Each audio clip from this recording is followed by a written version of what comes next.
Hello दोस्तों, नमस्कार। मैं राहुल कुमार आपका एक बार फिर से स्वागत करता हूं आपके यूट्यूब चैनल सिमरन क्लासेस पे। तो आज हम पढ़ने जा रहे हैं केमिकल बॉन्डिंग। ये class 10th ICSE board and class 10th UP board दोनों क्लास के लिए जो है इम्पॉर्टेंट रहेगी। यहाँ से हम लोग जो है केमिकल बॉन्डिंग का हाफ चैप्टर कवर करेंगे, यानी दूसरे शब्दों में कहें तो इस क्लास की आपकी जो है इस पूरे चैप्टर की 2 वीडियो आने वाली है, पार्ट 1 एंड पार्ट 2। 2 पार्ट में हम जो है इस पूरे चैप्टर को कवर करेंगे, पूरे चैप्टर को, ठीक है ना। तो इस पूरे वीडियो को लास्ट तक देखिए और बहुत सी इंटरेस्टिंग बातें यहाँ पर जो है हम लोग करेंगे, ठीक है। यहाँ से आपका मैक्सिमम क्वेश्चन, ठीक है ना, मैक्सिमम क्वेश्चन आएगा। और जो है क्लास 11th वाले बच्चों के लिए भी ये क्लास जो है एज अ फाउंडेशन क्लास रहेगी, ठीक है। मतलब अगर क्लास 11th के बच्चों को केमिकल बॉन्डिंग के बारे में बेसिक समझना है तो इस क्लास को ज़रूर देखें। Class 10th ICSE and UP board दोनों बच्चे इसको देखेंगे। हम लोग यहाँ जो रिटन वर्क रहेगा इसको हम जो है आईसीएसई बोर्ड के हिसाब से लेकर के चलेंगे, बट हम क्लास को बाइलिंगुअल रखेंगे। मतलब मैं लिखूँगा ज़रूर इंग्लिश में, लेकिन उसको मैं आपको हिंदी में ट्रांसलेट करते हुए चलूँगा, ठीक है। तो चलिए सभी लोग क्लास शुरू करने से पहले अपने पास एक पेपर और पेन लेकर ज़रूर बैठें। जो यहाँ कुछ लिखा जा रहा है, चाहे वो यूपी बोर्ड के बच्चे हों, चाहे वो आईसीएसई बोर्ड के बच्चे हों या सीबीएसई बोर्ड के बच्चे हों, किसी भी बोर्ड के बच्चे हों, ठीक है, किसी भी क्लास के बच्चे हों जो ये वीडियो देखना पसंद कर रहे हों, वो पूरे चैप्टर को, पूरे दोनों पार्ट्स को जो है अच्छे से राइट करते हुए चलें और उसका एक प्रॉपर नोट बनाते हुए चलें। ये जो यहाँ पर आपको थियरी लिखाई जाएगी अपने आप में एक शॉर्ट नोट होगा, है ना, शॉर्ट भी कह सकते हैं, और थोड़ा जो हो आपका एक फुल जो है आपका लेंथ का नोट तो नहीं बोलेंगे, एक शॉर्ट से थोड़ा जो है लेवल ऊपर रहेगा उसका, ठीक है ना। तो सभी लोग बिना देर करते हुए क्लास को आगे बढ़ाते हैं। तो चलिए जो है लेके चलता हूँ आप सभी लोगों को केमिकल बॉन्डिंग के सफ़र में, ठीक है ना। तो हेडिंग डालिएगा सब लोग। पहले चैप्टर नेम डालेंगे केमिकल बॉन्डिंग, ठीक है ना। चैप्टर नेम डालेंगे केमिकल बॉन्डिंग। केमिकल बॉन्डिंग क्या होता है? केमिकल बॉन्डिंग, ठीक है। तो थोड़ा सा जो है रसायन विज्ञान की भाषा में समझ लें, थोड़ा सा जीवन की भाषा में समझ लें, ठीक है। सबके बीच में क्या होती है? बॉन्डिंग्स होती हैं, है ना। कोई ए है, कोई बी है, उसके बीच में नज़दीकियाँ बढ़ी, है ना, बॉन्डिंग हो जाता है। आप सब समझदार हैं। बॉन्डिंग का मतलब होता है किन्हीं दो एटम्स या आयंस, ठीक है, के बीच में एक अट्रैक्शन हो, एक खिंचाव हो, जिससे वो क्या करें, मॉलिक्यूल फॉर्म करें। उसी को हम क्या कहते हैं? केमिकल बॉन्डिंग कहते हैं। तो चलिए समझते हैं इसके डेफिनेशन के थ्रू। यानी हम अगर आपसे क्वेश्चन पूछें, ठीक है ना, आपसे क्वेश्चन पूछें what is chemical bond. Chemical bond को हम क्या बोलेंगे? रासायनिक आबंध, ठीक है ना। केमिकल बॉन्ड को हम लोग क्या बोलने वाले हैं? रासायनिक आबंध। तो रासायनिक आबंध क्या होता है अगर एक सवाल पूछा जाए तो अगर आपसे सवाल में क्या पूछा जा रहा है, ठीक है, या what do you understand about the topic, चाहे वो जो भी हो, है ना। हमारा टॉपिक केमिकल बॉन्ड है, तो केमिकल बॉन्ड के बारे में पूछा जाए तो सबसे बढ़िया बात उसके लिए लिखनी होती है कि उसकी डेफिनेशन लिखा जाए, ठीक है ना। सो हम लोग यहाँ पर डेफिनेशन लिखते हैं इसकी, केमिकल बॉन्ड की जो है डेफिनेशन क्या होती है। तो यहाँ नोट करेंगे chemical bond is the force of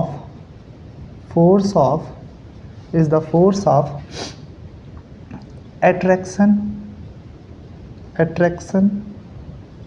is a force of attraction between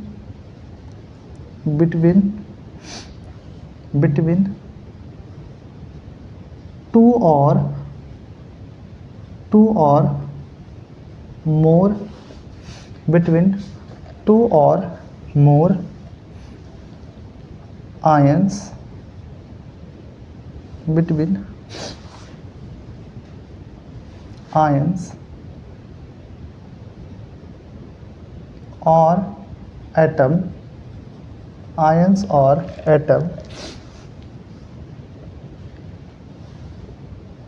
which holds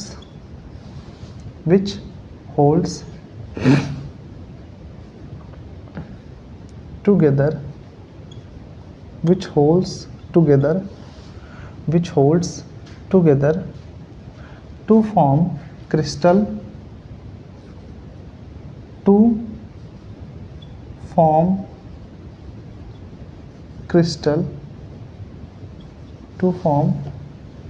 crystal of ionic compound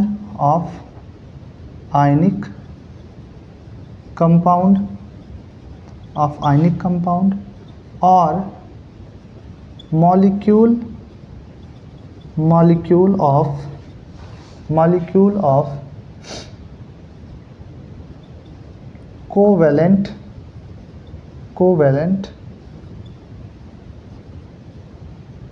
compound. ठीक है ना। केमिकल बॉन्ड जो होता है वो एक फोर्स ऑफ अट्रैक्शन होता है बिटवीन टू और मोर आयंस और एटम्स। ठीक है ना, बात समझ में। दो आयंस के बीच में या दो एटम्स के बीच में एक खिंचाव बल होता है विच होल्ड्स टुगेदर, जो एक दूसरे को बांध के रखता है टू फॉर्म क्रिस्टल। क्या बनाने के लिए? एक क्रिस्टल बनाने के लिए। बट किस चीज़ का crystal? To form crystal of ionic compound. अगर वो आयनिक कंपाउंड्स हैं, ठीक है, तो क्या बनेगा? एक क्रिस्टल बनेगा।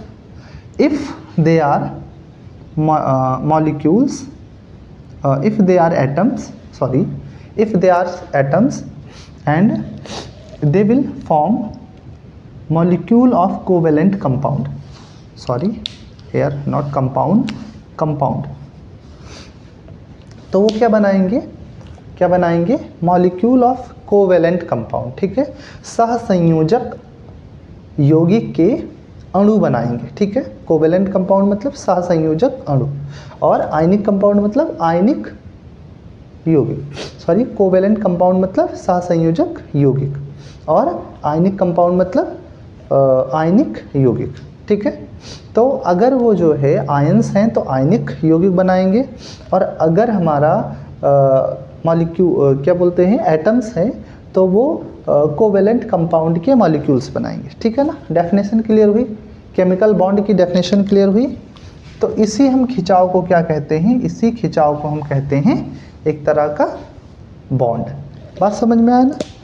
बात क्लियर हुआ? चलिए थोड़ा और अच्छे से समझते हैं। लेट, एक मान लेते हैं एटम है। ठीक है ना, क्या है? एक एटम है, और जो एटम है, ठीक है ना,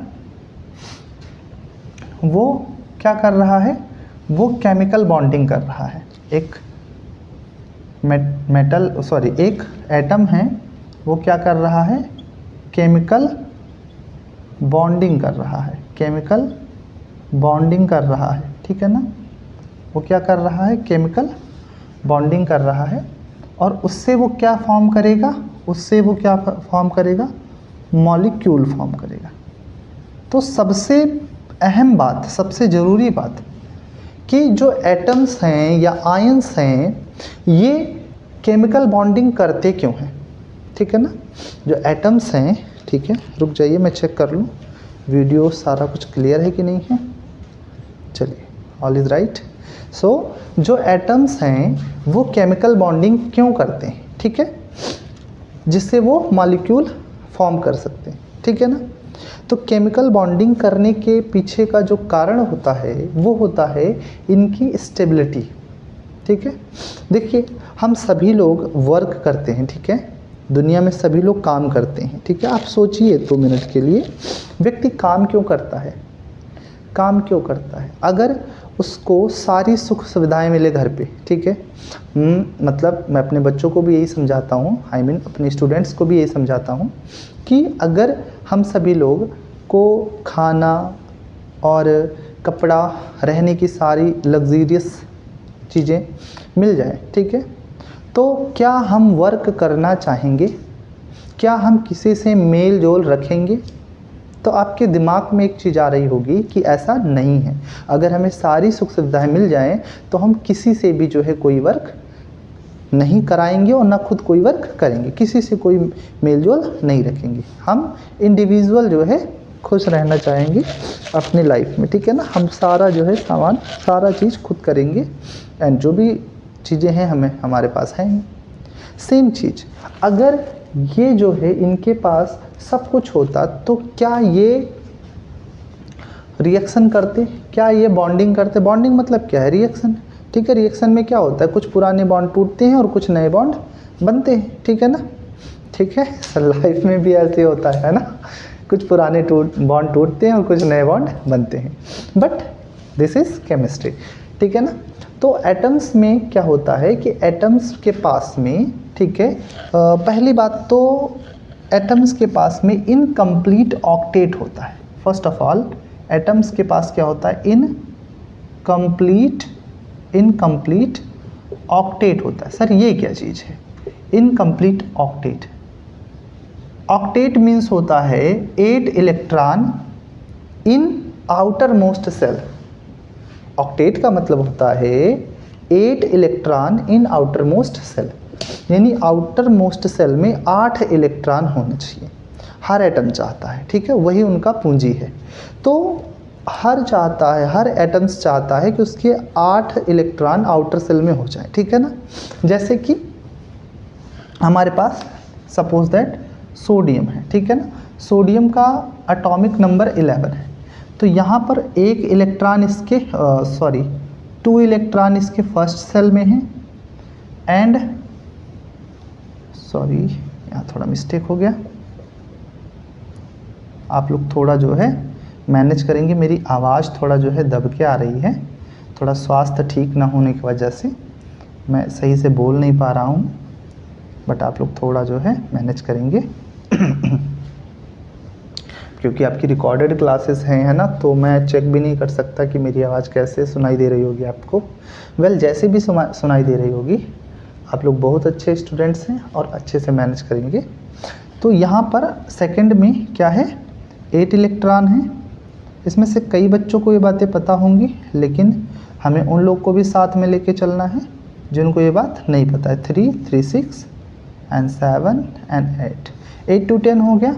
और जो थर्ड इसका सेल होगा, ठीक है ना, थर्ड सेल में 1 इलेक्ट्रॉन होगा, ठीक है। अब ये अपने आउटर सेल में क्या करता है? 8 इलेक्ट्रॉन चाहता है। इट मीन्स ये अपना ऑक्टेट को कंप्लीट करना चाहता है। देखिए बाहर वाले में 8 नहीं है, 1 है, तो ये इनकम्प्लीट है, ठीक है ना, बट ये कंप्लीट करना चाहता है, ठीक है। तो कंप्लीट करना चाहता है तो इसके पास 2 चांसेस होंगे, ठीक है ना, 2 तरीके होंगे जिससे अपना ऑक्टेट कंप्लीट करे।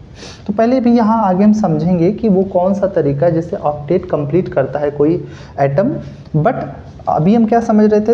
इनकम्प्लीट ऑक्टेट, ठीक है ना, कि देखो आउटर सेल में 8 इलेक्ट्रॉन नहीं है, तो ये कैसा ऑक्टेट हो गया? इनकम्प्लीट ऑक्टेट हो गया, ठीक है ना, इनकम्प्लीट ऑक्टेट हो गया, ठीक है। चलिएगा,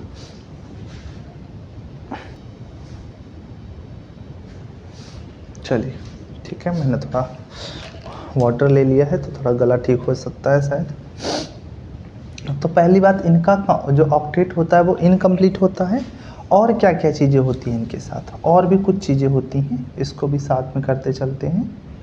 और हमारे पास क्या चीज़ें होती हैं? इनकम्प्लीट ऑक्टेट तो होता ही है, प्लस, ठीक है, ये क्या होते हैं? अनस्टेबल होते हैं। अनस्टेबल, ठीक है ना। और साथ ही साथ क्या होते हैं? अनस्टेबल के साथ साथ क्या होते हैं? They have high energy. इनकी एनर्जी कैसी होती है? हाई होती है, ठीक है ना। इनकी एनर्जी कैसी होती है? हाई होती है। ये 3 चीज़ें इनमें होती हैं। ऑक्टेट एटम्स का इनकम्प्लीट, सारे का नहीं होता है, ध्यान रखेंगे। जैसे हमारे जीरो ग्रुप्स में जितने हैं वो उसमें नहीं होता है, ठीक है ना। तो हम सारे लोगों की बात नहीं कर रहे हैं, हम यहाँ पर्टिकुलरली जैसे hydrogen, helium, sorry hydrogen, lithium, magnesium, है ना, इन सब की बात करेंगे जो रिएक्टिव्स होते हैं। नॉन रिएक्टिव एलिमेंट की बात नहीं करेंगे, ठीक है ना। तो यहाँ पर बात समझ में आया। अब ये केमिकल बॉन्डिंग इसलिए करते हैं कि इनका पहली बात तो ऑक्टेट क्या हो जाए, कंप्लीट हो जाए, है ना। मॉलिक्यूल्स में क्या हो जाता है, इनका जो है कंप्लीट ऑक्टेट हो जाता है ना, कंप्लीट ऑक्टेट हो जाता है। और ये क्या हो जाते हैं, स्टेबल हो जाते हैं। और क्या होती है, इनकी एनर्जी क्या हो जाती है, लो हो जाती है, ठीक है। अब ये बात आपको शायद नहीं समझ में आ रही होगी कि हाई एनर्जी से अनस्टेबल कैसे हो गया और लो एनर्जी से स्टेबल कैसे हो गया। तो इसको आप बहुत ही प्यारे से एग्जांपल्स के साथ समझेंगे, ठीक है ना, बहुत प्यारे ही एग्जांपल के साथ समझेंगे। जैसे, ठीक है, आप सभी लोग कॉलेज जाते होंगे, स्कूल जाते होंगे, है ना, पाठशाला जाते होंगे, जहाँ भी आप पढ़ते हैं। तो आप जब स्कूल में जाते होंगे तो आपका फर्स्ट बेल बड़ा अच्छा जाता होगा, है ना, कोई आलस नहीं, कोई जो है एकदम से बढ़िया से आप जो है वेल एनर्जेटिक तरीके से पढ़ते होंगे। जैसे जैसे जो है आप लंच के पास जाते होंगे, लंच पीरियड के पास, तो आपकी एनर्जी डाउन होना शुरू होती होगी, फॉल डाउन होती होगी। आप स्टार्टिंग में जाते हैं, बहुत अच्छे से जो है परफॉर्म करते हैं, बढ़िया मन लगा के पढ़ते हैं और आपका जो माइंड है बड़ा शार्प रहता है। और जैसे जैसे आप फोर्थ बेल आते हैं और छुट्टी के टाइम पे आते हैं, है ना, आपकी एनर्जी डाउन होती है। और जैसे आपकी एनर्जी डाउन होती है, आप शांति से एक जगह बैठना पसंद करते हैं, है ना। फिर आपका जो है लड़ाई झगड़ा, उठा पटक, है ना, एक दूसरे को मारना, सब कुछ बंद हो जाता है। क्या समझे आप कि आपकी एनर्जी लो हुई, देन आप एक जगह बैठ गए, आप में मोशन नहीं रह गया, ठीक है ना। सेम चीज़ जब लो एनर्जी होती है तो जो एटम्स होते हैं मॉलिक्यूल्स के बीच में, उनमें जो रैंडम मोशन होता है वो डाउन हो जाता है, जिससे इनकी स्टेबिलिटी बढ़ जाती है। अगर हाई एनर्जी रहेगी तो रैंडम मोशन ज़्यादा रहेगा और जो स्टेबिलिटी है वो नहीं प्रिपेयर हो पाएगी, स्टेबिलिटी नहीं जो है बन पाएगी, तो ये अनस्टेबल हो जाते हैं, ठीक है ना। चलिए ध्यान देंगे यहाँ पर, बात समझ में आया। जो एटम्स होते हैं केमिकल बॉन्डिंग करते हैं जिससे मॉलिक्यूल बनाते हैं, और जो एटम्स होते हैं उनमें इनकम्प्लीट ऑक्टेट होता है, और जो है अनस्टेबल होते हैं, हाई एनर्जी होती है।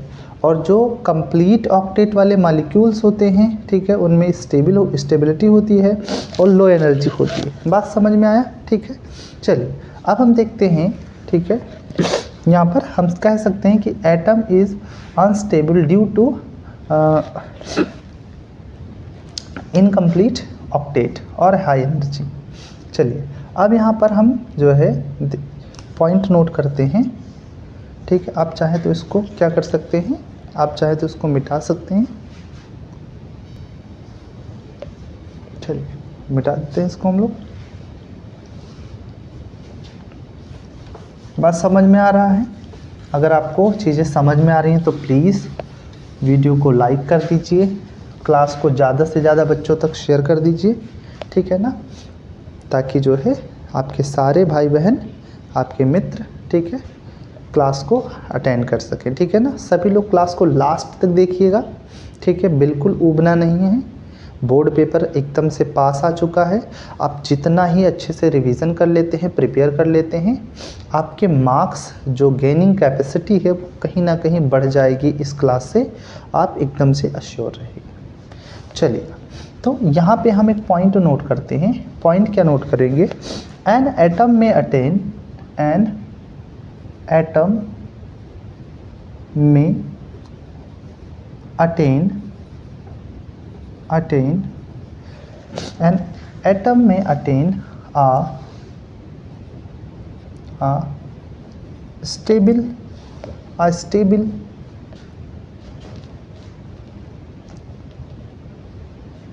electronic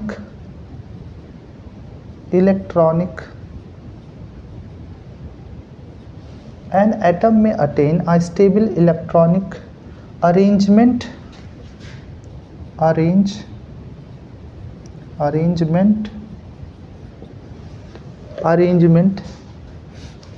by the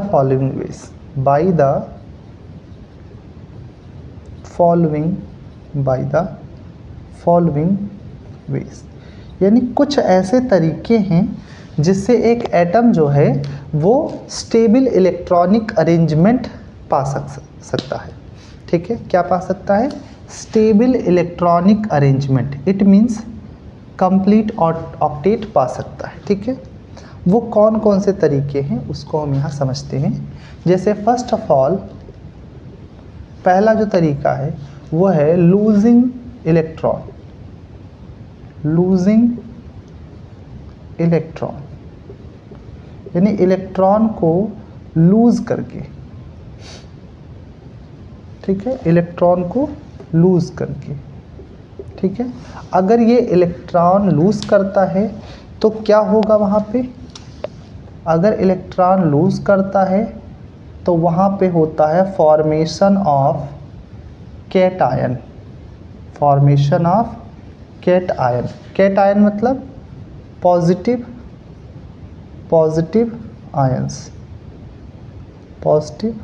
ions. ठीक है, कैटआयन का मतलब क्या होगा? Positive ion. अगर इलेक्ट्रॉन लूज होता है किसी से देन वो जो है क्या फॉर्म करेगा? Cation. ठीक है, यहाँ देखना, this is not cation, is cation, it is cation. And second way to attain a stable electronic arrangement is gaining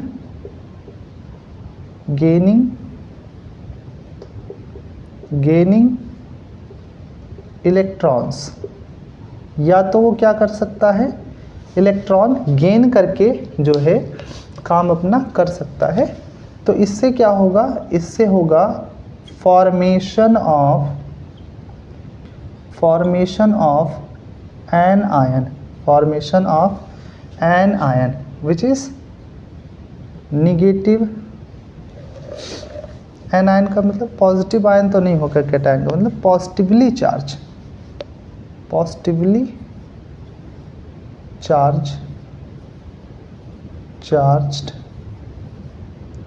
atoms. Ion हो जाएगा, एटम कहाँ रह गया? आयंस। और ये क्या होगा? Negatively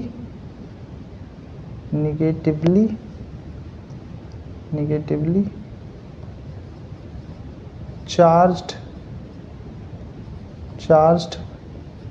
ions. ठीक है, देखिएगा स्पेलिंग एरर कहीं होगा तो मैनेज करिएगा प्लीज़, ये रिक्वेस्ट है मेरी आप सबसे। ठीक है, बिकॉज थोड़ा सा जो है फोकस नहीं हो पा रहा है, देन आप लोग थोड़ा जो है मदद करेंगे।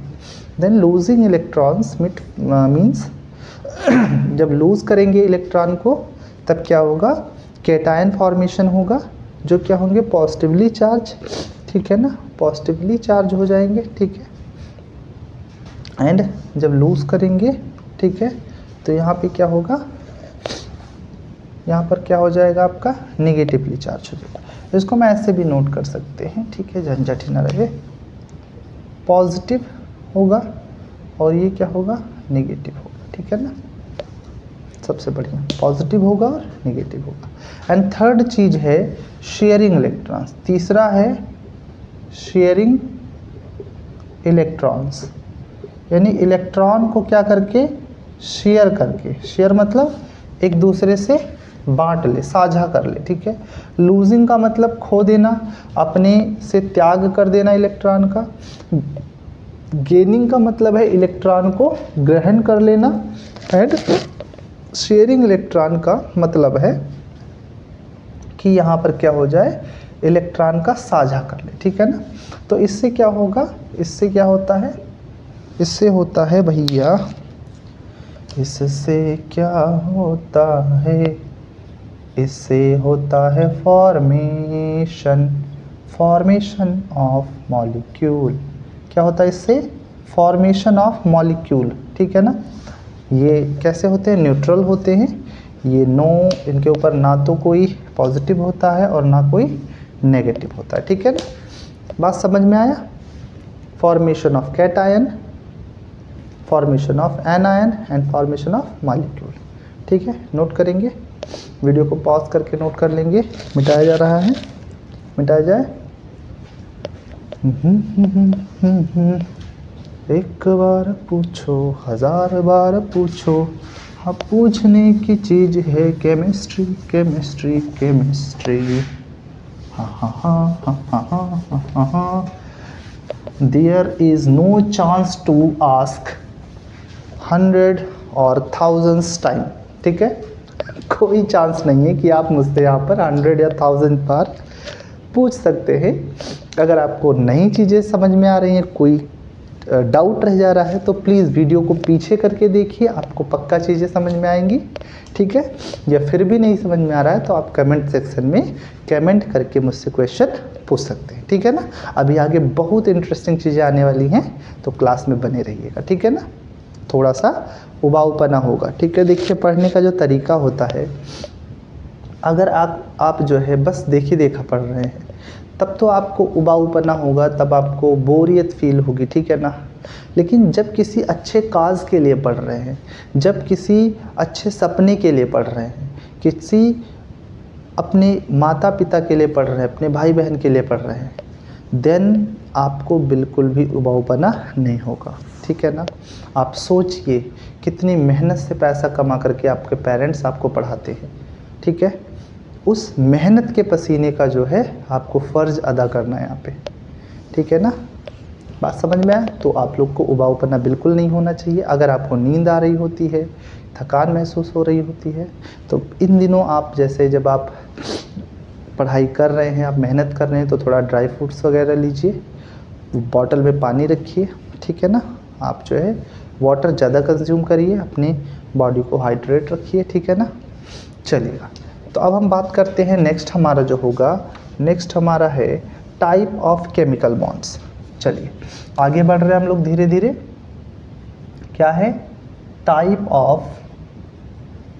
Of chemical bond, type of chemical bond, ठीक है ना। केमिकल बॉन्ड के टाइप क्या होते हैं, ठीक है ना। बहुत सारे टाइप होते हैं, बिल्कुल नहीं, बहुत सारे टाइप नहीं होते हैं। यहाँ हमें जो पढ़ना है, ठीक है ना, यहाँ पर नोट करेंगे, आप लोग नोट करेंगे, ऑन द बेसिस ऑफ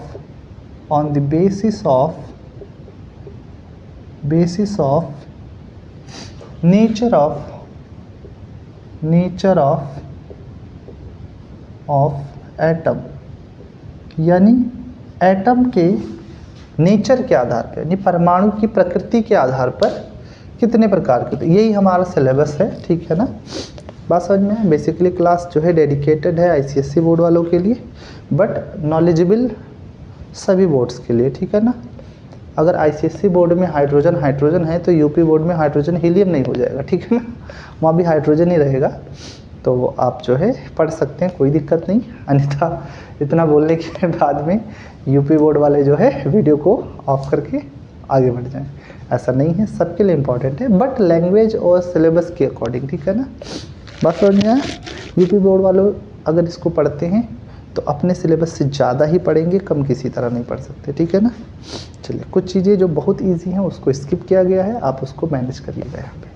चलिएगा, देखते हैं on the basis of nature of atom, ठीक है ना। लिखिएगा मेरे साथ में, लिखेंगे, there are three type of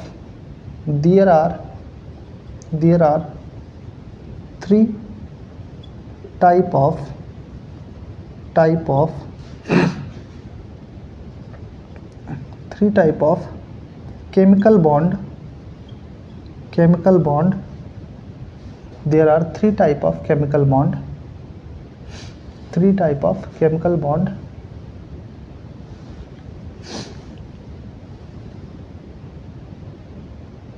on the basis of nature of atom, ठीक है ना, नेचर ऑफ एटम, यानी एटम, नेचर ऑफ एटम के अकॉर्डिंग जो है यहाँ पर 3 तरह के बॉन्ड हैं। वो 3 तरह के बॉन्ड कैसे हैं समझते हैं यहाँ पर, ठीक है ना। चलिए, पहला जो हमारा बॉन्ड है वो है इलेक्ट्रोवैलेंट बॉन्ड। पहला जो हमारा है इलेक्ट्रोवैलेंट बॉन्ड, ठीक है। इसको हम बोलते हैं आयनिक बॉन्ड भी बोल सकते हैं इसी को हम, ठीक है। इसी को हम क्या बोल सकते हैं आयनिक बॉन्ड भी बोल सकते हैं, आयनिक बॉन्ड भी बोल सकते हैं, ठीक है ना।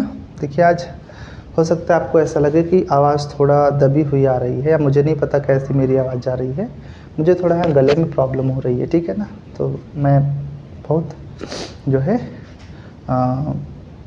मेहनत करके जो है बोल पा रहा हूँ। तो प्लीज़ है ना, अगर आवाज़ स्लो जा रही है तो वॉल्यूम बढ़ा करके किसी तरह एडजस्ट करिएगा, ठीक है ना। इलेक्ट्रोवैलेंट बॉन्ड, ठीक है। ये बॉन्ड कब बनते हैं, तो ये बॉन्ड जो बनते हैं मेटल एंड नॉन मेटल के बीच में। कब बनते हैं, मेटल, ठीक है, एंड नॉन मेटल के बीच में, मेटल और नॉन मेटल के बीच में बनते हैं। ऐसे ही जो दूसरा बॉन्ड होता है वो बॉन्ड होता है कोवैलेंट बॉन्ड। कैसे बॉन्ड होते हैं, कोवैलेंट बॉन्ड, कोवैलेंट बॉन्ड, ठीक है। दूसरा जो बॉन्ड होता है कोवैलेंट बॉन्ड। ये जो बॉन्ड होते हैं वो किसके बीच में बनते हैं, नॉन मेटल और नॉन मेटल के बीच में, नॉन मेटल और नॉन मेटल के बीच में, ठीक है। बात समझ में आया। और तीसरा जो होता है मेटालिक बॉन्ड, मेटालिक बॉन्ड। तो जो मेटालिक बॉन्ड होता है वो कहाँ बनता है, मेटालिक बॉन्ड जो होता है वो बनता है मेटल और मेटल के बीच में। किसके बीच में, मेटल और मेटल के बीच में, मेटल और मेटल के बीच में, ठीक है ना। तो यहाँ पर आप समझ सकते हैं, ठीक है ना। ये सबसे पावरफुल बॉन्ड होता है, ठीक है। अच्छा, सबसे पावरफुल बॉन्ड कैसे बनता है, अपोजिट नेचर वाले के बीच में बनता है ना। दो लोग आते हैं, एक झगड़ालू होता है या होती है ना, एक सीधा होता है या होती है, दोनों पास आते हैं तो उसके बीच में बॉन्डिंग तेज हो जाती है, ठीक है ना। आप गलत मत समझिए, ठीक है। Metal and non, they are opposite in nature and they form a very strong bond. Do you understand? They form very strong bond which is electrovalent bond. In other word this is ionic bond. And second type of bond is covalent bond, which is formed between non-metal and non-metal. Same type of atoms, non-metal and non-metal. They are less stronger to electrovalent bond. And third type of bond, metallic bond, which is formed between metal and metal atom. बात समझ में आया यहाँ पे। चलिए आगे बात करते हैं एक एक करके। हम सबसे पहले बात करेंगे इलेक्ट्रोवैलेंट बॉन्ड के बारे में, ठीक है। इतना नोट करेंगे पहले तो इतना नोट करेंगे, ठीक है। तो इसको मिटा रहे हैं, इरेज कर रहे हैं, इसको नोट कर लीजिएगा वीडियो को पॉज करके। चलिए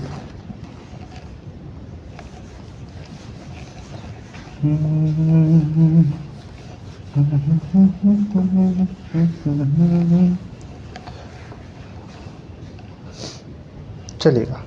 तो हम पहला टाइप का जो बॉन्ड देखते हैं वो है इलेक्ट्रोवैलेंट बॉन्ड। इलेक्ट्रोवैलेंट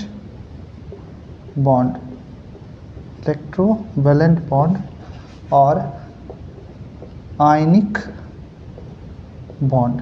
आयनिक, तो चलिए नोट करिएगा इसको इलेक्ट्रोवैलेंट बॉन्ड और आयनिक बॉन्ड, ठीक है। पहले टाइप का बॉन्ड देखते हैं क्या होता है पहले टाइप का बॉन्ड, ठीक है। लिखिए an ionic bond, an ionic bond is formed by complete transfer of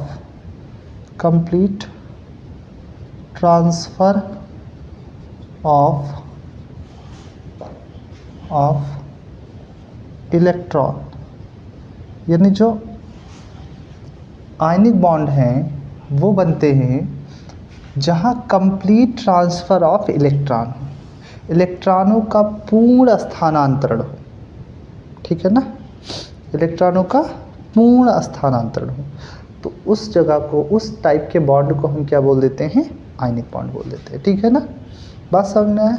जैसे अगर हम बात करें पीरियोडिक टेबल की, तो पीरियोडिक टेबल में मेनली 4 ब्लॉक्स होते हैं, पीरियोडिक टेबल में मेनली 4 ब्लॉक्स होते हैं, बट हम यहाँ 3 ब्लॉक्स के बारे में चर्चा करेंगे, जो एफ ब्लॉक है उसके बारे में चर्चा नहीं करेंगे। कारण है ये टॉपिक उसी 3 से रिलेटेड है, चौथे से रिलेटेड अभी के लिए नहीं है।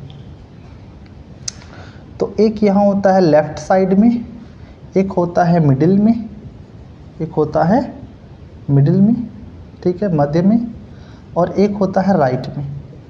आप सभी लोग ये बात समझ रहे हैं ना, एक होता है लेफ्ट में, एक होता है मिडिल में, एक होता है राइट में, ठीक है। यहाँ पर जो है, यहाँ पर अभी मैं पीरियोडिक टेबल का जो है डायग्राम दे दूंगा, आप देख लेना। उस साइड में होगा जो है आपका लेफ्ट साइड में आपका एस ब्लॉक होगा, एंड इधर होगा पी ब्लॉक, और बीच में होगा डी ब्लॉक, ठीक है ना। अभी जो है long form of periodic table यहाँ पर लगा दूंगा, ये अलग क्या होगा, ठीक है ना। चलिए, तो लेफ्ट में आपका था क्या, आपने जैसे देखा लेफ्ट में क्या था आपका एस ब्लॉक था, ठीक है ना। यहाँ पर क्या था आपका एस ब्लॉक, ठीक है। एंड मिडिल में क्या था आपका, मिडिल में आपका क्या था, सोचिए, मिडिल में क्या था, डी ब्लॉक, ठीक है, डी ब्लॉक, ठीक है ना। और यहाँ पे क्या हो जाएगा आपका पी ब्लॉक, ठीक है ना, पी ब्लॉक। अब यहाँ पर देखिएगा मैं क्या समझाना चाह रहा हूँ, जो इलेक्ट्रोवैलेंट बॉन्ड, सभी लोग ध्यान दीजिएगा, ठीक है ना। आप में से बहुत कम बच्चे ऐसे जानते होंगे, ठीक है, या कुछ जानते भी होंगे, ठीक है। जो चीज़ मैं बताने जा रहा हूँ एकदम नई चीज़ है, आप लोग देखिएगा।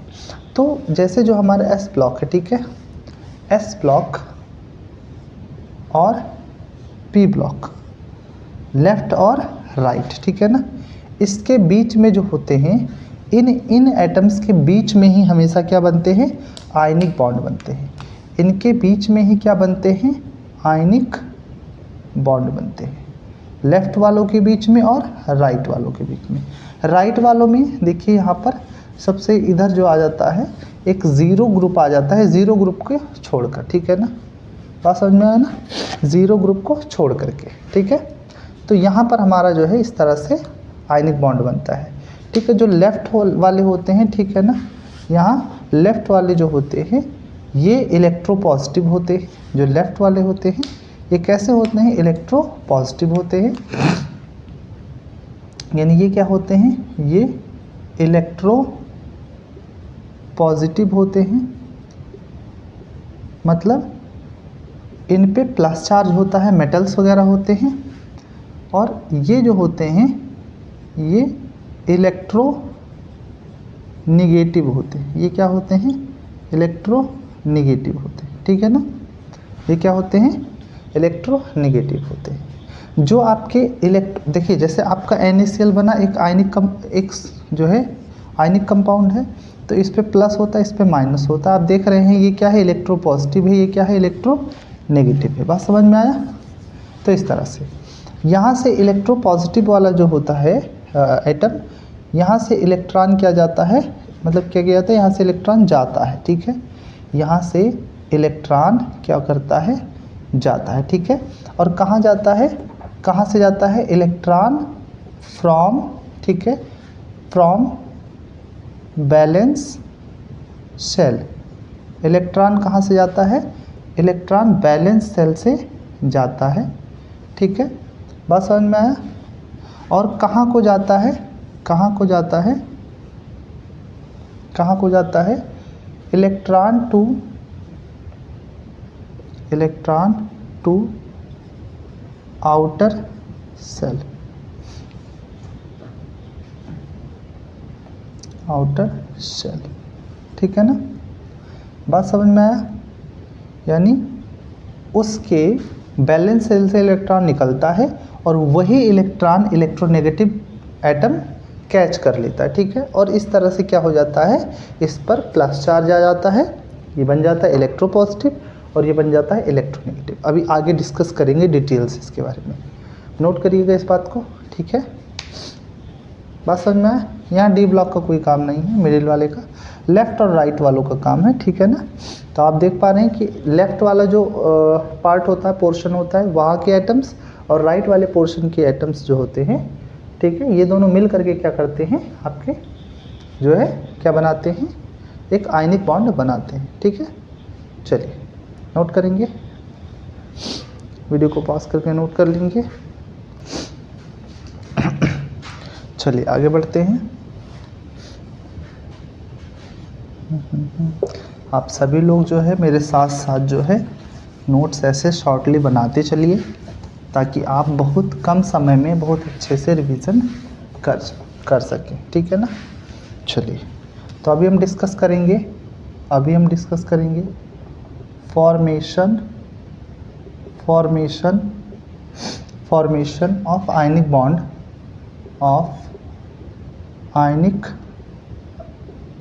Formation of ionic bond in term of energy, in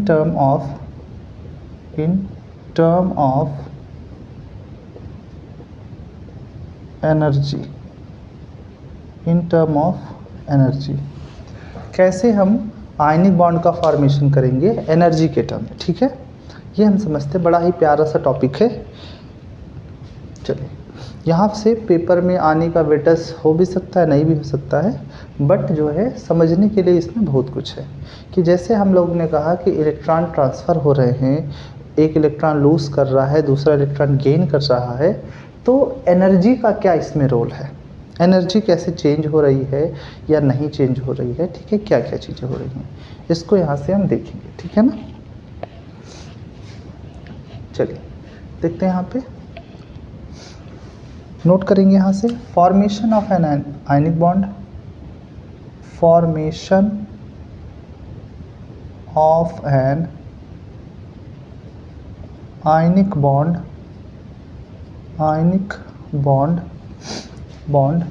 is possible only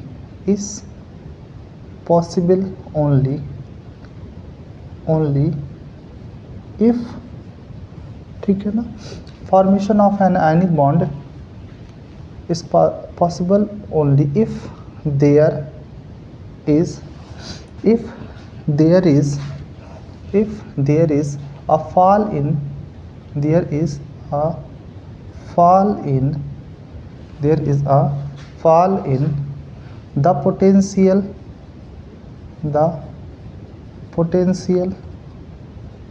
the potential energy of the system in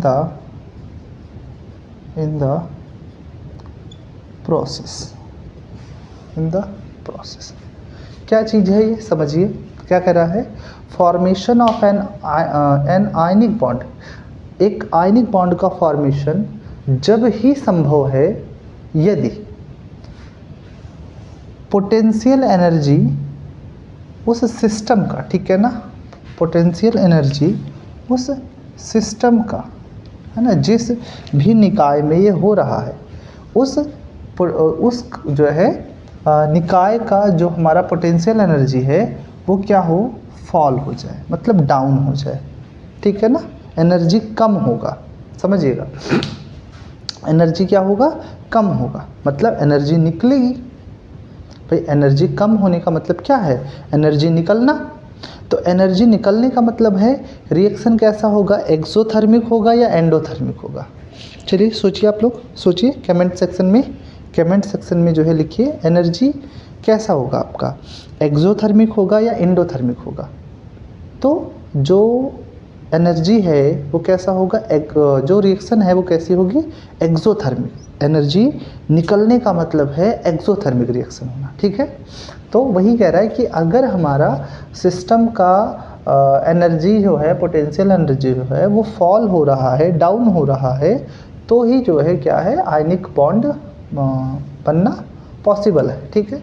for example यहाँ पर लिख सकते हैं, आप लिख सकते हैं नोट करके, ठीक है ना, यहाँ पर आप नोट करके लिख सकते हैं, bond formation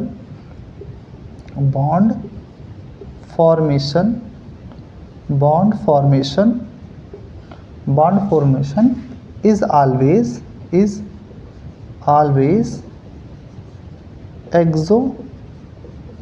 exothermic. Bond formation always exothermic, ठीक है ना, एक्सोथर्मिक हमेशा बॉन्ड फॉर्मेशन होगा, ठीक है ना। अभी देखते हैं एग्जाम्पल के तौर पे, ठीक है ना, एग्जाम्पल पे देख लेते हैं बॉन्ड फॉर्मेशन। एग्जाम्पल क्या है, बॉन्ड फॉर्मेशन ऑफ NaCl, ठीक है ना, bond formation of NaCl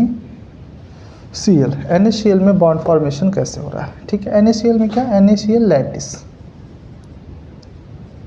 NaCl का जो लैटिस है अभी हम लोग आगे डिस्कस करेंगे लैटिस क्या हो रहा है, ठीक है ना, लैटिस क्या होता है, ये आपका सिलेबस का हिस्सा नहीं है, ठीक है ना, बट फिर भी जानकारी के लिए हम समझेंगे ज़रूर कि लैटिस होता क्या है, ठीक है। तो यहाँ पर हम देखेंगे सबसे पहले फॉर्मेशन बाय NaCl का बॉन्ड फॉर्मेशन कैसे होगा, पहले formation of Na plus ion, पहले Na प्लस आयन बनेगा। सो Na प्लस आयन कैसे बनेगा, Na, ठीक है, इसकी कुछ आयोनाइजेशन, ठीक है, इसकी कुछ आयोनाइजेशन एनर्जी होगी, ठीक है ना, आप लोग प्रीवियस चैप्टर में पढ़ चुके होंगे आयोनाइजेशन एनर्जी, ठीक है, हमारे द्वारा नहीं पढ़े होंगे, आपके क्लास में, स्कूल्स में, या जहाँ भी अगर आप ऑफलाइन कोचिंग ले रहे हो, ऑफलाइन कोचिंग, वहाँ पे आप ज़रूर पढ़ चुके होंगे, ठीक है ना, बट फिर भी हम लोग पढ़ेंगे, है ना, हम लोग थोड़ा देर में इसको पढ़ेंगे, ठीक है। आप लोग जो है प्रीवियस चैप्टर में जा कर के आयोनाइजेशन एनर्जी पढ़ सकते हैं। अभी हम लोग केवल एक जो है जनरल टर्म में समझ लेंगे कि क्या होता है। तो यहाँ की जो आयोनाइजेशन एनर्जी होती है बेटा, यहाँ पे 498.0 किलो जूल मोल इनवर्स होता है, ठीक है ना, किलो जूल मोल इनवर्स होता है, और तब जाके जो है Na प्लस बनता है, एक इलेक्ट्रॉन यहाँ से लूज हो जाता है, ठीक है। कैसे, Na के आउटर सेल में जो एक इलेक्ट्रॉन था उसको बाहर निकलना है, तो बाहर निकलना है तो उसको कुछ एनर्जी चाहिए होगी, ठीक है, कुछ ऊर्जा चाहिए होगी। वो कितनी ऊर्जा होती है, इतनी ही ऊर्जा होती है, 498 किलो जूल पर मोल। इतनी एनर्जी जब इसको मिलता है एटम को, तब जाके ये इलेक्ट्रॉन बाहर होता है, उस पर कैसा चार्ज आता है, पॉजिटिव चार्ज आता है, ठीक है ना, कैसे चार्ज आता है, पॉजिटिव चार्ज आता है, ठीक है। बात समझ में आया, Na से Na प्लस कैसा बना, ठीक है। Formation of Cl minus ion, ठीक है, Cl माइनस आयन कैसे बना, ठीक है, तो Cl माइनस बनता है क्लोरीन गैस, ठीक है, और जो है यहाँ पर एक इलेक्ट्रॉन ये क्या करेगा, गेन करेगा, ठीक है, इलेक्ट्रॉन जो छोड़ा गया इसके थ्रू गेन हो जाएगा, और यहाँ क्या बन जाएगा Cl-, ठीक है। लेकिन इसके लिए क्या होगा, इलेक्ट्रॉन गेन कर रहा है मतलब एनर्जी लूज करा होगा, ठीक है। तो ये क्या कर रहा है, ये कर रहा है इलेक्ट्रॉन, ठीक है ना, क्या कर रहा है, इलेक्ट्रॉन एफिनिटी, इलेक्ट्रॉन एफिनिटी कितने जो है -362 किलो जूल पर मोल, इतने इलेक्ट्रॉन, इतनी एनर्जी क्या कर रहा है, ये लूज कर रहा है। एरो के इस पार एनर्जी लिखने का मतलब एनर्जी गेन कर रहा है, और एरो के इस पार लिखने का मतलब एनर्जी लूज कर रहा है। एरो के इस पार जो भी लिखा जाएगा वो गेन करेगा, एनर्जी हो या इलेक्ट्रॉन हो, और एरो के इस पार लिखा जाएगा तो मतलब एनर्जी लूज कर रहा है, चाहे एनर्जी या इलेक्ट्रॉन हो, ठीक है ना। चलिए यहाँ देखिए, एरो के इस पार इलेक्ट्रॉन है मतलब लूज कर रहा है, यहाँ इस तरफ है मतलब गेन कर रहा है, तो इस तरफ जो भी होगा गेन में लिया जाएगा और इस तरफ जो भी होगा उसको लूज में लिया जाएगा, ठीक है। चलिए अब तीसरा स्टेप इसमें है, जो तीसरा पॉइंट है formation of NaCl lattice, formation of NaCl lattice. NaCl lattice formation कैसे होता है, ठीक है। तो देखिए यहाँ पर क्या होता है, Na+ बन गया, Cl- बन गया, और यही Na+ और Cl- एक दूसरे के करीब आते हैं, दो लोग मिल रहे हैं, है ना। यहाँ पर क्या हो रहे हैं, दोनों के दिल मिल रहे हैं, ठीक है, और मिल करके एक हो रहे हैं। कैसे हो रहे हैं, दोनों के एटम्स पास आ गए हैं और क्या हो रहे हैं, Na+ एंड Cl-, ठीक है। और ये किस फॉर्म में आ गए हैं, सॉलिड फॉर्म में आ गए हैं, ठीक है ना। और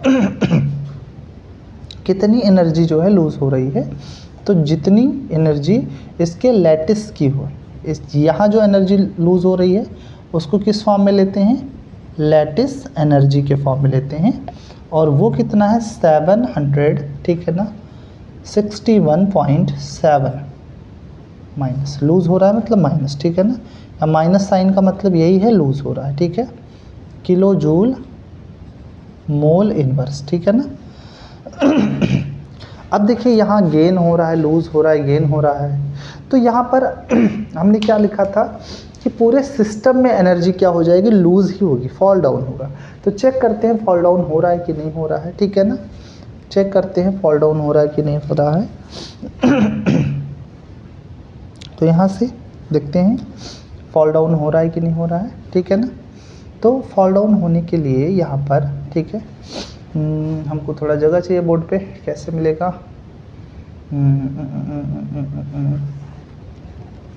चलिए यहाँ कैलकुलेट कर ले रहे हैं। क्या कैलकुलेट करेंगे, नेट एनर्जी चेंज, ठीक है। जो नेट एनर्जी चेंज हो रहा है, ठीक है, नेट एनर्जी चेंज जो हो रहा है वो कैसे हो रहा है, ठीक है। तो आपको पता है नेट एनर्जी जो चेंज हो रहा है, भाई टोटल एनर्जी को हम देख लेते हैं कैसे आ रहा है, ठीक है। टोटल एनर्जी ले लेते हैं तो 498, ठीक है, बात समझ में, 498 प्लस -362 प्लस -761.7, है ना। यूनिट सबका वही रहेगा, किलो जूल मोल इनवर्स। अब इसको सॉल्व करेंगे, तो 498 minus 362 minus 761.7 kilo joule mole inverse, और इसको जब सॉल्व करेंगे तो हमारा आ जाएगा 625.7, ठीक है ना, 625.7 माइनस में आएगा, ठीक है ना। आप चाहें तो इसको सॉल्व करके देख सकते हैं, ठीक है, मुझे तो ये लर्न है पर आप सॉल्व करके देख सकते हैं। ठीक है, इतना जो आएगा इसका नेट एनर्जी आएगा। अब देखो नेट एनर्जी वो क्या है, माइनस में है, और माइनस में आप समझते हैं क्या है कि एनर्जी क्या हो रही है, यहाँ एनर्जी लूज़ कर रहा है, ठीक है, एनर्जी बाहर निकाल रहा है। और अगर बाहर निकाल रहा है तो रिएक्शन कैसा हो गया, ये एक्सोथर्मिक, ठीक है, एक्सोथर्मिक।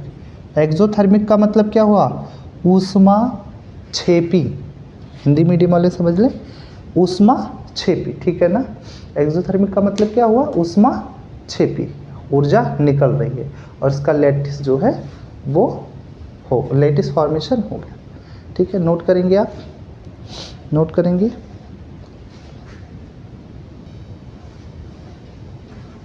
चलिए देखते हैं, मिटाया जाए इसको।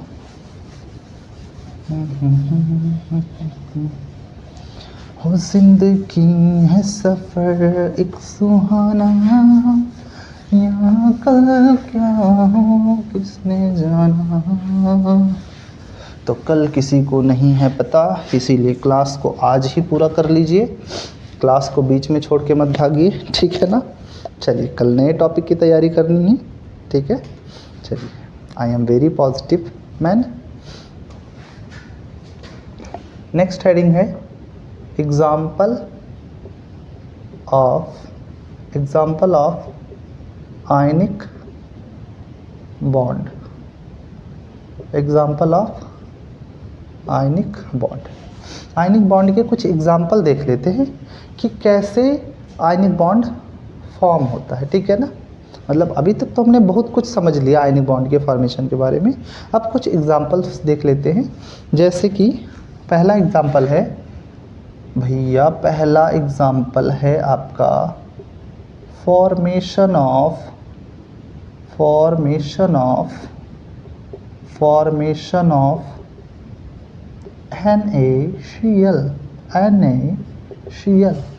NaCl का फॉर्मेशन देख लेते हैं। तो NaCl में कैसे फॉर्मेशन होता है भैया, आप सबको पता है कि Na के आउटर सेल में कितने इलेक्ट्रॉन हैं, तो वो कितने हैं, 1, ठीक है। NaCl के आउटर सेल में कितने इलेक्ट्रॉन हैं, 1, ठीक है। अब आपको पता है इसका इलेक्ट्रॉनिक कॉन्फ़िगरेशन कैसे बनता है, 281, ठीक है।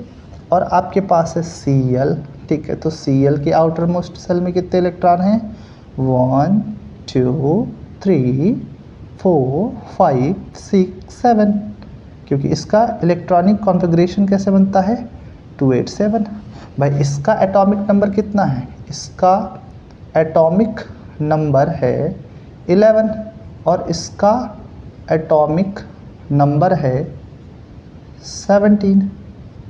कितना है, 17।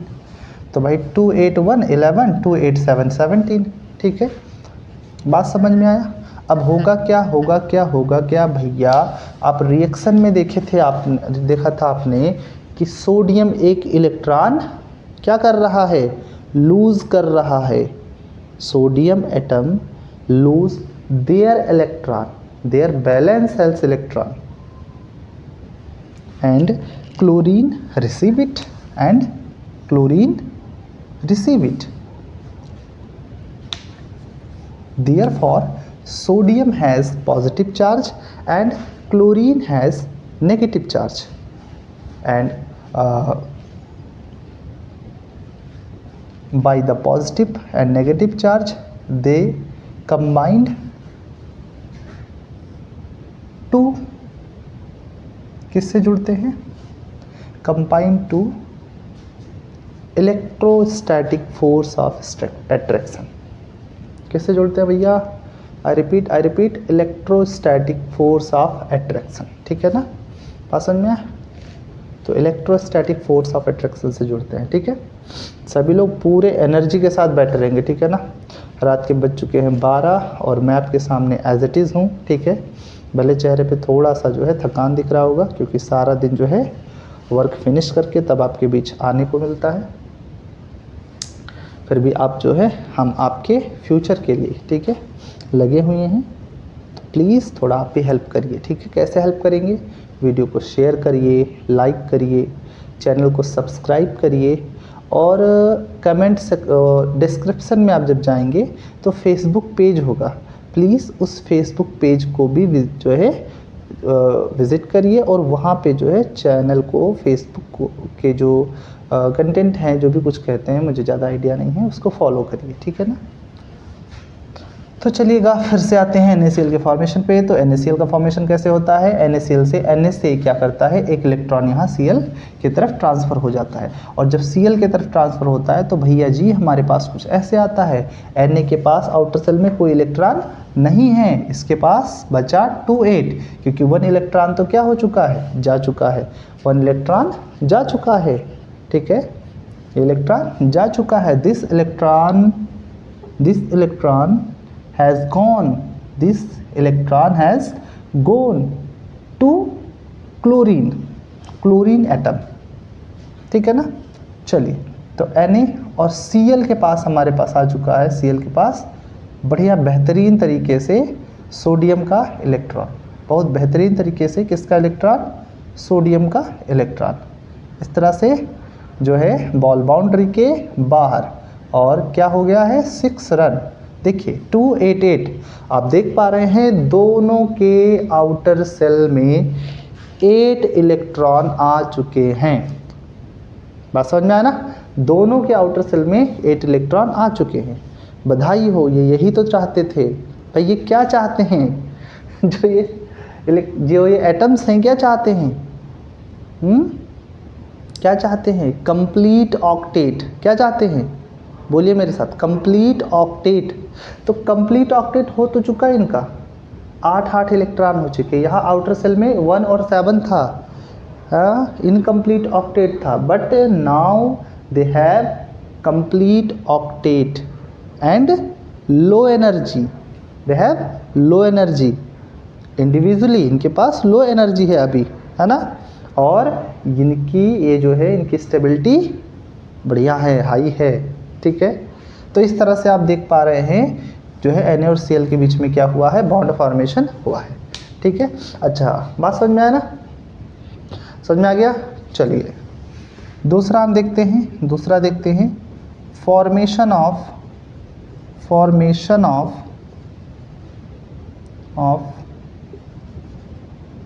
MgCl2, magnesium chloride, formation of MgCl2, ठीक है ना, MgCl2। तो MgCl2 में देखते हैं,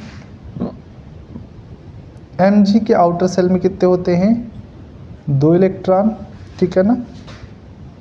2 इलेक्ट्रॉन क्यों होते हैं, क्योंकि इसका इलेक्ट्रॉनिक कॉन्फ़िगरेशन होता है 282, ठीक है, और इसका एटॉमिक नंबर होता है 12, ठीक है ना। सोडियम के बाद ही आता है बेचारा, ठीक है ना, बेचारा क्यों है जी।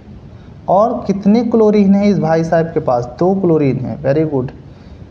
मैग्नीशियम भाई साहब को बहुत बहुत बधाई, इनके पास कितने जो है क्लोरीन है, 2 क्लोरीन है। बधाई का है का, अभी दोनों इलेक्ट्रॉन इनके लेने वाले हैं, ये दोनों इलेक्ट्रॉन लेने वाले हैं। क्या फ़ायदा ऐसे पड़ोसियों का, ठीक है। जीवन में ऐसे पड़ोसियों को कोई काम नहीं जो आपके सारे जो है इलेक्ट्रॉन को खा जाए, ठीक है ना। छी क्या समझा रहे हैं भैया, क्या समझा रहे हैं, कुछ नहीं। यहाँ पर देखिए ये इलेक्ट्रॉन इसके शेयर हो गए, ओ आई मेड अ मिस्टेक, यहाँ पर एक और होते हैं, एक और होते हैं, तो ये यहाँ इलेक्ट्रॉन आ जाएगा और ये वाला भैया यहाँ आ जाएगा, और जब ये दोनों यहाँ आ जाएंगे, ठीक है, तो क्या हो जाएगा, Mg के पास कुछ नहीं बचेगा, क्या नहीं बचेगा, कुछ नहीं बचेगा। और Cl के पास में इसका 1 इलेक्ट्रॉन, इसका 1 इलेक्ट्रॉन, और इसका 1 इलेक्ट्रॉन, और इसका 1 इलेक्ट्रॉन। यहाँ भी क्या होगा, इसका 1 इलेक्ट्रॉन, इसका 1 इलेक्ट्रॉन, और इसका 1 इलेक्ट्रॉन, इसका भी 1 इलेक्ट्रॉन। इसका जो इलेक्ट्रॉनिक कॉन्फ़िगरेशन बन जाएगा 28 लाइक Na+, यहाँ पे क्या हो जाएगा Na+ Cl-, ठीक है, लाइक Na+, और यहाँ हो जाएगा Mg2+, ठीक है, और यहाँ -1 एंड -1, ठीक है, या हम ऐसे कह सकते हैं 1 माइनस एंड 1 माइनस, ठीक है ना। बात समझ में आया।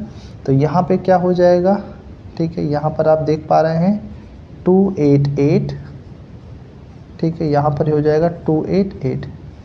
चलिए ठीक, कंप्लीट ऑक्टेट हो चुका है, इनके बीच में बॉन्ड फॉर्मेशन हो गया है। तो बात सबको समझ में आ रही है, ठीक है, बड़ी प्यारी सी बात थी, आपको समझ में आ चुकी होगी।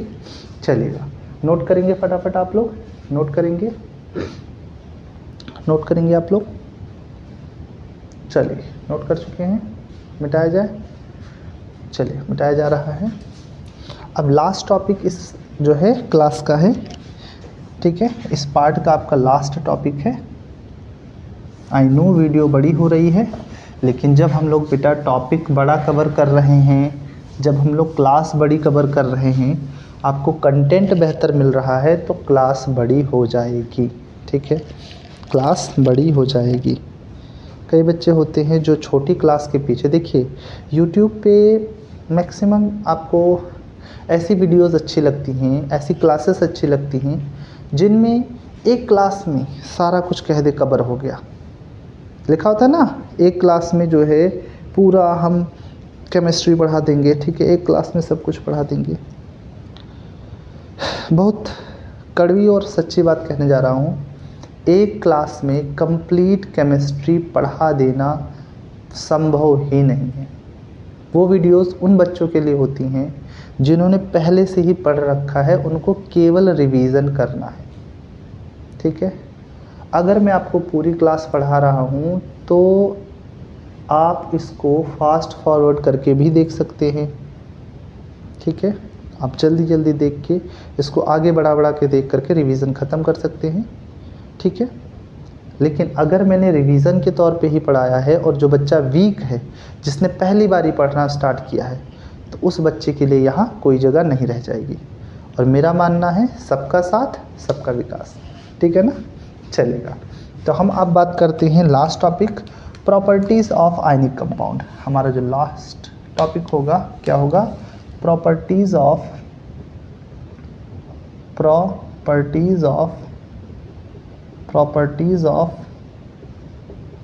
आयनिक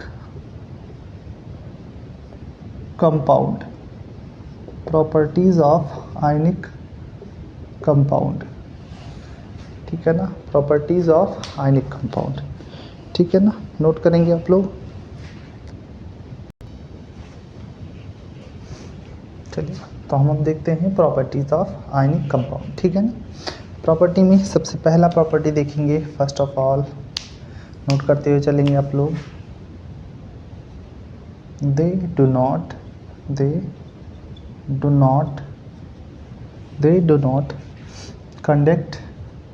conduct electricity in they do not conduct electricity in solid and dry state, यानी सॉलिड स्टेट में और ड्राई स्टेट में जो है ये इलेक्ट्रिसिटी कंडक्ट नहीं करते हैं, क्योंकि इनके पास कोई फ्री इलेक्ट्रॉन नहीं होता है, ठीक है ना, क्योंकि इनके पास कोई फ्री इलेक्ट्रॉन नहीं होता है, ठीक है, बात समझ में आया।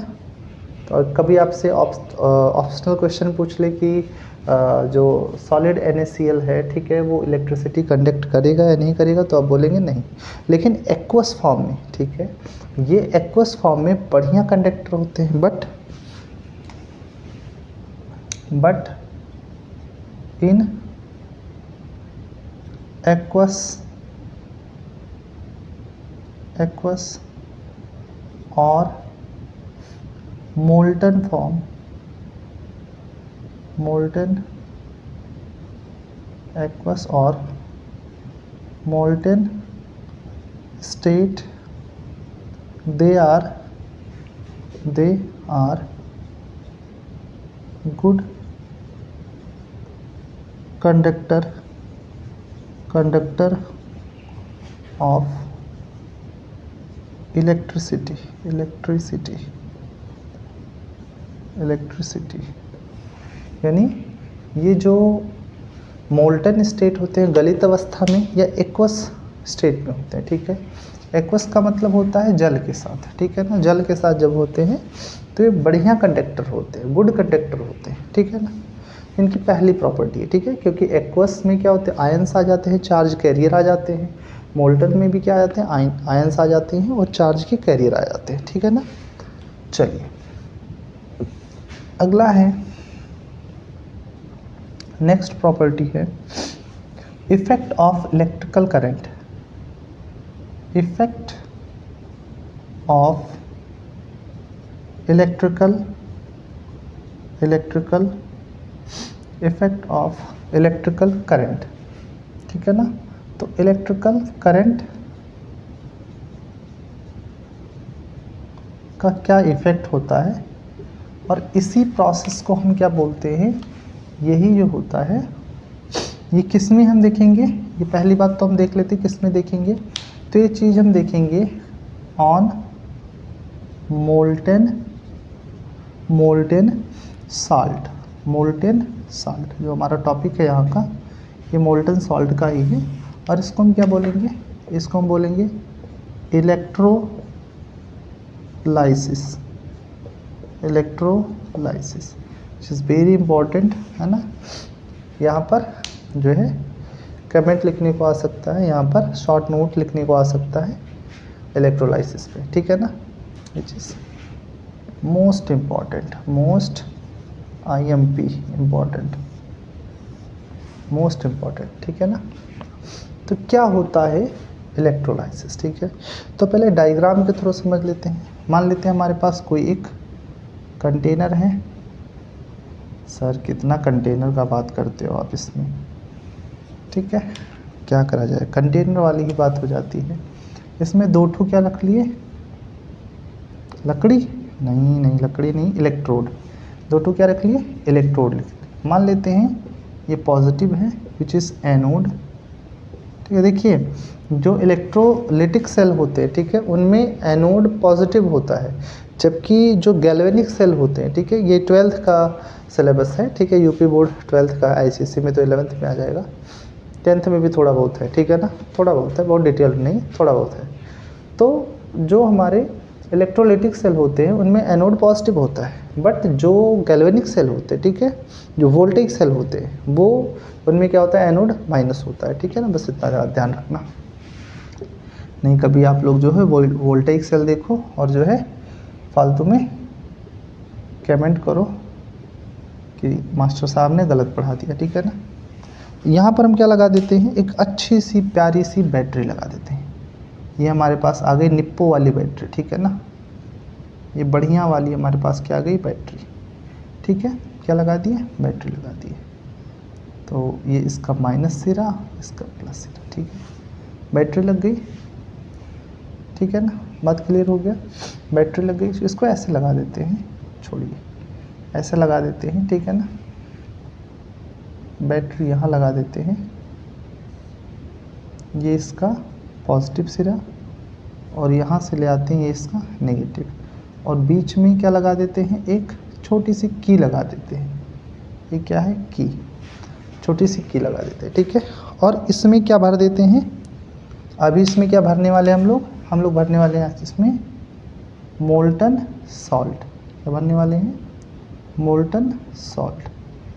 तो यहाँ पे मोल्टन सॉल्ट भर देते हैं,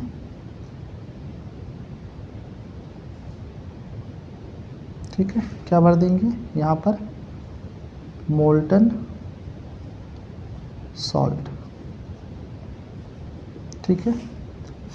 तो जब मोल्टन सॉल्ट भरेंगे तो यहाँ पर मोल्टन सॉल्ट में क्या बनेगा, आपको पता है, यहाँ पर नेगेटिव चार्ज भी बनेंगे और पॉजिटिव चार्ज भी बनेंगे, ठीक है।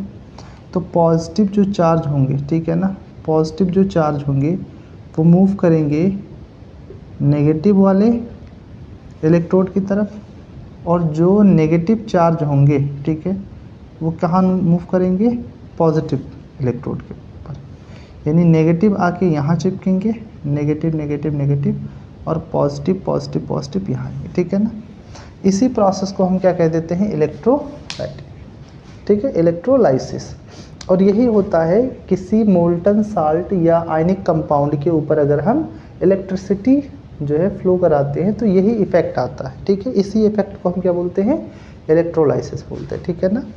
बात समझ में आया ना। चलिए तो मेंशन कर लेंगे इसको। व्हेन इलेक्ट्रिक करंट पास्ट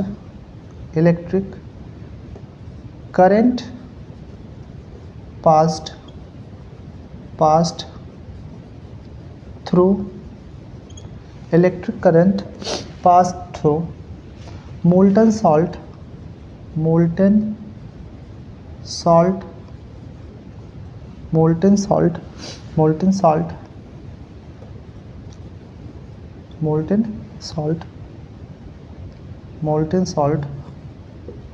ठीक है ना। मोल्टन सॉल्ट में क्या करते हैं, इलेक्ट्रिक करंट पास कराते हैं, ठीक है ना। देन फ्री इलेक्ट्रॉन्स, ठीक है, इलेक्ट्रॉन्स। और ये जो इलेक्ट्रॉन्स होते हैं, ठीक है, ये आयन के फॉर्म्स में होते हैं, तो आयन नहीं लिखते, इलेक्ट्रॉन नहीं लिखते हैं, आयन से लिख लेते हैं, ठीक है। Free ions moves towards oppositely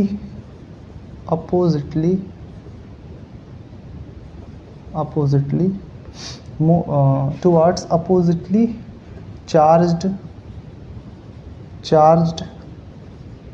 electrode, ठीक है। आप देख पा रहे होंगे मैंने समझाया भी यहाँ, जो विपरीत आवेश वाले चार्ज वाले इलेक्ट्रोड है उन पर क्या कर रहा है, ये मूव कर रहा है, ठीक है ना, ये मूव कर रहा है, ठीक है। This process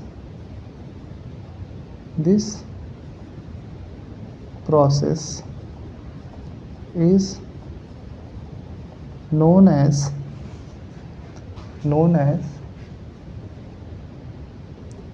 electrolysis. इस प्रोसेस को हम क्या कहते हैं, इलेक्ट्रोलाइसिस कहते हैं, ठीक है ना। बात क्लियर हुआ।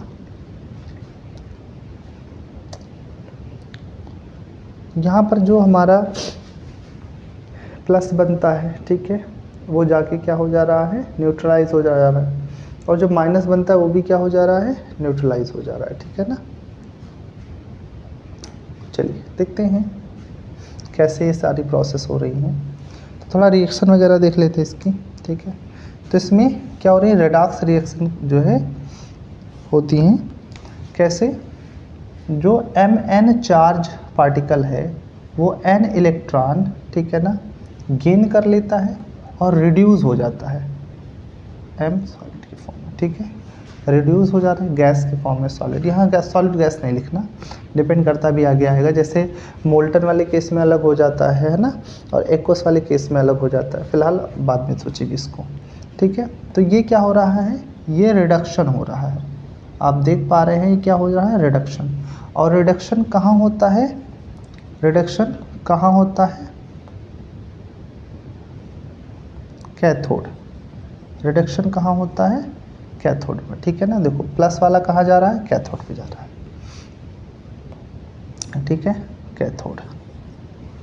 इसी तरह से जो हमारा, ठीक है, यहाँ पर M है, ठीक है, ये क्या कर रहा होता है, Mn प्लस बना लेता है, मैग्नीज नहीं जी, Mn प्लस बना लेता है। और ये क्या हो रहा है, ये ऑक्सीडेशन हो रहा है, ऑक्सीडेशन हो रहा है एट एनोड, ठीक है। मतलब ये जो है कैथोड पे जाते हैं, ठीक है। कैथोड नेगेटिवली चार्ज होता है, इसमें कैसे चार्ज होते हैं, नेगेटिव चार्ज होते हैं, और यहाँ से इलेक्ट्रॉन खींच करके ये क्या हो जा रहा है, बढ़िया मस्त खुश हो जा रहा है। और यहाँ देखो इलेक्ट्रॉन डेफिशिएंट होते हैं, ये पॉजिटिव है ना, यहाँ एनोड कैसा है, पॉजिटिव है, देख पा रहे हैं आप। और पॉजिटिव होने की वजह से ये क्या कर रहे हैं, यहाँ पे इलेक्ट्रॉन अपना लूज़ कर दे रहे हैं, क्या कर दे रहे हैं, इलेक्ट्रॉन अपना लूज कर दे रहे हैं। यहाँ पे आप देखिए थोड़ा सा,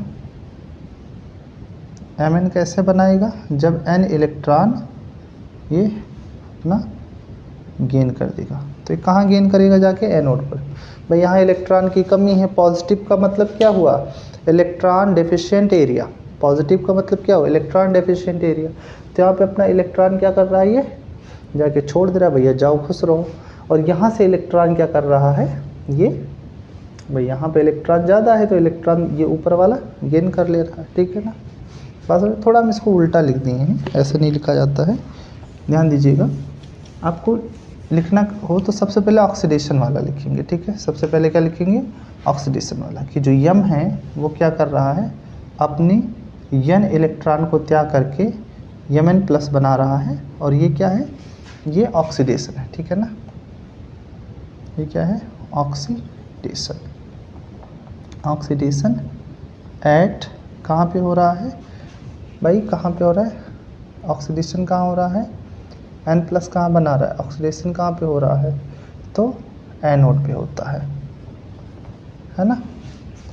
और जो हमारा Mn है प्लस, वो n इलेक्ट्रॉन गेन करके रिड्यूस हो जा रहा है m के फॉर्म में, ठीक है ना। किसके फॉर्म में, m के फॉर्म में, ठीक है। तो ये हो रहा है रिडक्शन, क्या हो रहा है, reduction at cathode, at cathode, ठीक है ना। जो कंप्लीट रिएक्शन है ये क्या हो रही है, रेडॉक्स रिएक्शन हो रही है, ठीक है। तो यहाँ इस तरह से जो है आप देख सकते हैं। हम कह सकते हैं ना कि reduction take place at cathode and oxidation take place at anode, ठीक है ना। आपका जो एनोड है वो क्या है, एनोड है पॉजिटिव चार्ज सिरा, और कैथोड क्या है, नेगेटिवली चार्ज इलेक्ट्रोड, ठीक है ना। बात समझ में आया, चलिए नोट कर लेंगे, इसको नोट करेंगे, आप लोग नोट करेंगे। चलिए, तो यहाँ से आप इलेक्ट्रोलाइसिस भी समझ चुके हैं। मिटा जाए इसको। चलिए, बस आपका 2 पॉइंट और बचा है, 2 या 3 पॉइंट। उसके बाद में आपका पूरा इलेक्ट्रोवैलेंट बॉन्ड प्रॉपर्टी टाइप है ना, सारा कुछ ख़त्म हो जाएगा इसमें, ठीक है। इसका तीसरा जो है, they have high melting and boiling point, यानी इनका मेल्टिंग और बॉइलिंग पॉइंट क्या होता है, हाई होता है। क्यों हाई होता है, क्योंकि इनके बीच इलेक्ट्रोस्टैटिक फोर्स ऑफ अट्रैक्शन होता है भैया। तो इलेक्ट्रोस्टैटिक फोर्स ऑफ अट्रैक्शन बड़ा मजबूत होता है, तोड़ने के लिए ज़्यादा इसको एनर्जी देनी पड़ेगी, सो मेल्टिंग पॉइंट भी बढ़ेगा, बॉइलिंग पॉइंट भी बढ़ेगा, है ना। बहुत बढ़िया, ठीक है ना। जो चौथा पॉइंट होता है इसका, वो होता है they are less volatile, they are less volatile. भैया लेस वोलाटाइल क्यों होते हैं, क्योंकि ये जो है क्या करते हैं, इनके जो मॉलिक्यूल्स होते हैं, ठीक है ना, अच्छे से बॉन्डेड होते हैं, ठीक है ना। सॉरी, इसके आयंस जो होते हैं अच्छे से बॉन्डेड होते हैं। तो बॉन्डेड होने की वजह से ये भैया ऊपर जाना ही नहीं चाहते हैं, अपने जो है सिस्टम को छोड़ के ऊपर जाना ही नहीं चाहते, तो इसीलिए वोलाटाइल नहीं होते हैं, ठीक है। लेस वोलाटाइल इन नेचर, ठीक है, इनका नेचर लेस वोलाटाइल वाला होता है, ठीक है ना। जैसे क्लास में कुछ बच्चे ऐसे होते हैं कि हम नहीं पढ़ेंगे, आप चाहे जो कर लीजिए, ठीक है, मास्टर साहब आप चाहे जो कर लीजिए, हम पढ़ने वाले नहीं, आप चाहे जितना फैसिलिटी दे दीजिए। तो ऐसे ये होते हैं, लेस वोलेटाइल होते हैं, ठीक है ना। ठीक है, आप अपने आप को ऐसे मत समझिएगा, आप बहुत अच्छे हैं, ठीक है, बहुत बढ़िया मेहनती स्टूडेंट हैं। ये उनके लिए है जो पढ़ते नहीं हैं, ठीक है ना। पढ़ना सबको चाहिए, शायद एक टीचर का इतना अधिकार होता है कि अपने बच्चों को इतना वो कह सके, ठीक है ना। आप लोग अच्छे स्टूडेंट हैं। आगे हैं, दे formed they formed in they found in crystalline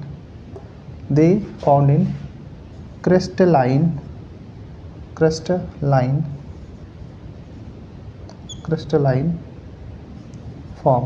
ये क्रिस्टलाइन फॉर्म में पाए जाते हैं, क्रिस्टल बनाए हुए पाए जाते हैं, ठीक है ना। नेक्स्ट है दे आर बैड कंडक्टर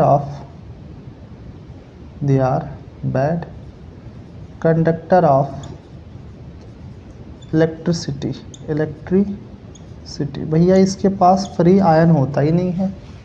जो आपका आयनिक कंपाउंड होता है उनके पास तो फ्री इलेक्ट्रॉन होते ही नहीं है ना, और जब फ्री इलेक्ट्रॉन नहीं होते हैं तो वो इलेक्ट्रिसिटी कैसे कंडक्ट कर सकते हैं, ठीक है। So they are bad conductor, ठीक है, they are bad conductor of electricity, ठीक है, ऑफ इलेक्ट्रिसिटी।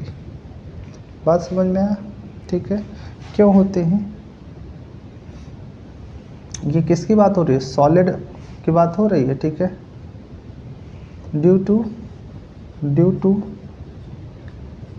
Absence of